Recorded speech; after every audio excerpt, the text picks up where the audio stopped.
محمد فاروق افضل نام ہے میرا. محمد فاروق افضل. افضل. ہرون آباد سے تعلق ہے. پنجاب یونیورسٹی لاء کالج سے LLB فائنل ایئر کا اسٹوڈنٹ ہوں.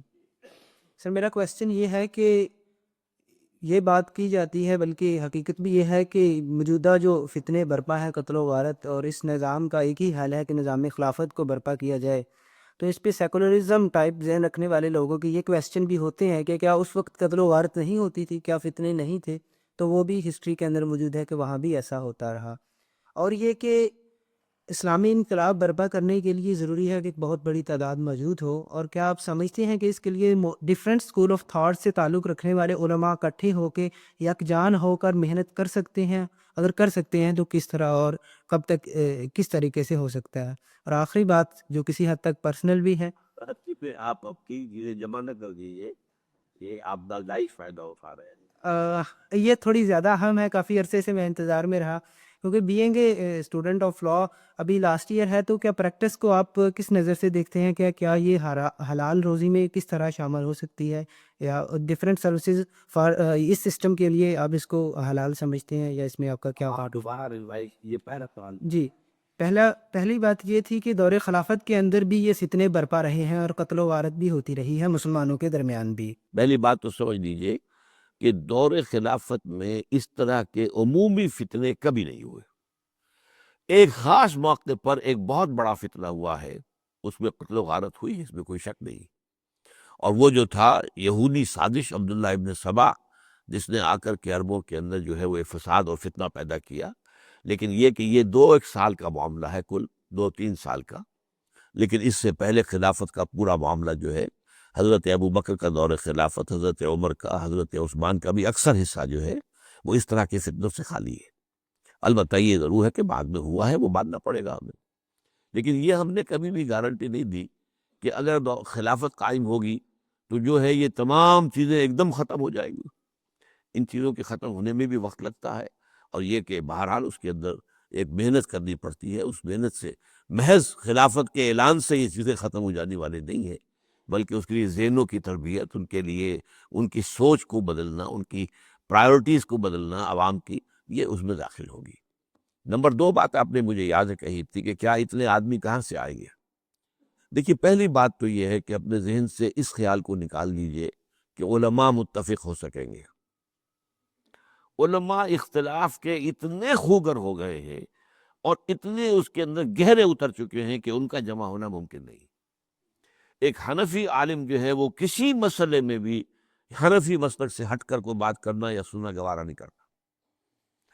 اصل میں ہوگا کیا، کوئی ایک نئی جماعت اٹھے گی، نئی جماعت، وہ جماعت دعوت دے گی، اور وہ انشاءاللہ تمام لوگوں میں سے سلیم الفطرت لوگ کھنچ کر آ جائیں گے. اگر ان کے سامنے یہ معلوم ہو گیا کہ واقعتاً خلافت کا قیام جو ہے یہ ہمارے ذمے ایک ذمہ داری ہے، ایک فریضہ ہے، تو وہ لوگ آئیں گے، ان سے ایک جماعت بنے گی. وہ جماعت، دیکھیے میں ایک مثال آپ کو دے دوں. حضور کی بعثت کے وقت، اس وقت کے مسلمان کون تھے؟ پہلے سے مسلمان وہ یہودی تھے. ان کے پاس کتاب تھی، شریعت تھی، تورات تھی، علماء تھے. اور یہودی علماء حضور کو ایسے پہچانتے تھے جیسے اپنے بیٹوں کو پہچانتے ہو. انہیں معلوم تھا، ان کے ہاں تو پیشن گوئیاں لکھی ہوئی موجود تھی، وہ منتظر تھے، نبی آخری زمان کے منتظر تھے. لیکن یہ کہ انہوں نے حضور کو نہیں مانا. لن ترضى عنك اليهود ولا النصارى حتى تتبع ملتهم. وہ آپ کی بات نہیں مانیں گے اے نبی، وہ تو چاہیں گے آپ ان کی پیروی کریں. تو علماء تو یہی چاہتے ہیں کہ جو بھی آئے وہ ہماری پیروی کرے، وہ ہمارے رخ کے اندر آ جائے، اسی کے اندر ڈل جائے. اس لیے اس کی بجائے ایک نئی جماعت جس میں کہ انشاءاللہ ان تمام حلقوں سے لوگ پھر شامل ہوں گے، آئیں گے کھنچ کر، اور پھر ایک جماعت بنے گی. اور ریولوشن لانے کے لیے جو ہے بہت بڑی تعداد کی ضرورت نہیں ہوتی. یہ خیال نہ کیجیے کہ اکثریت جب ہوگی تو انقلاب آئے گا. روس میں انقلاب آیا تھا پچھلی صدی میں، تو وہ تمام روسی جو ہے وہ کمیونسٹ تو نہیں ہو گئے تھے. وہ بولشوک پارٹی تھی، مانشوک پارٹی تھی، اللہ اللہ خیر صلی اللہ، لیکن دونوں مل کر بھی ان کی کوئی نیومیریکل اسٹرینتھ بہت زیادہ نہیں تھی. اس حوالے سے حضور نے جو انقلاب برپا کیا، تو کیا آپ کے ساتھ لاکھوں آدمی تھے؟ آخری دم تک بھی چند ہزار صحابہ تھے نا، ورنہ جب آپ نے پروسیس شروع کیا ہے تو کتنے تھے آپ کے ساتھ آدمی؟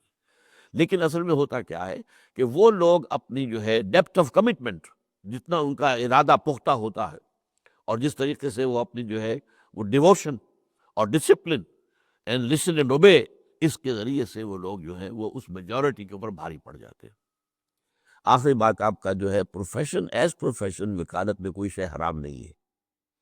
آپ کا کام یہ ہوتا ہے کہ آپ کا سائل جو بھی ہے آپ کا، وہ چونکہ قانون سے واقف نہیں ہے، اگر اس کے لیے قانون کے اندر کوئی گنجائش موجود ہے اس کے معاملے کو سپورٹ کرنے کے لیے، تو آپ اس کو نکال کر اسے دیں، یہ آپ کا کام ہے۔